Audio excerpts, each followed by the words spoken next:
World of Warfare presents Stonewall Jackson. After a difficult childhood in present-day West Virginia, Thomas Stonewall Jackson attended West Point before serving in the Mexican-American War, earning an early reputation for bravery and toughness in battle, not to mention the rank of brevet major by war's end in 1848. 3 years later, Jackson resigned his commission to accept a professorship at the Virginia Military Institute, where he taught artillery tactics and physics for the next 10 years. And while he preferred that his beloved Virginia would remain with the Union, when Virginia seceded in 1861, Jackson joined the Confederate Army before being promoted to brigadier general under General Joseph E. Johnston.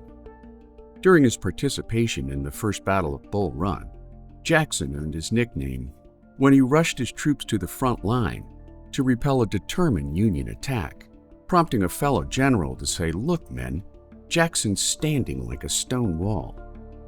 Spearheading the Shenandoah Valley campaign in the spring of 1862, Jackson established himself as a strategic and victorious commander, repeatedly outmaneuvering his 15,000-man army against a superior Union force of more than 60,000, preventing the Union Army from capturing the Confederate capital of Richmond, at the same time earning the admiration of top Union generals by the campaign's end in June.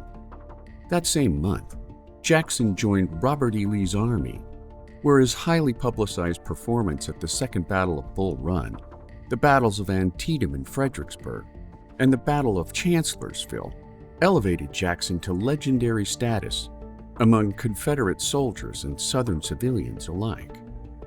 During the 1863 Battle of Chancellorsville, Lee and Jackson engineered their most famous victory when they devised and executed a plan to rout Union General Joseph Hooker's 130,000-man army against Jackson and Lee's considerably smaller 60,000-man force.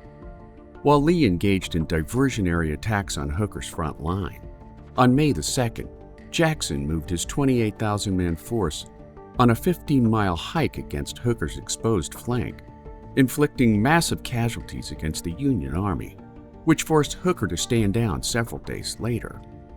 Breaking off his attack at sunset, Jackson joined some of his men on a scouting party through a dense forest, where a regiment from North Carolina mistook them for Union cavalry. Shot through his shoulder, surgeons amputated his left arm, and while Jackson appeared to be recovering at first, he passed away from pneumonia on May 10, 1863, at just 39 years of age, making Stonewall Jackson one of the most impactful generals of the American Civil War.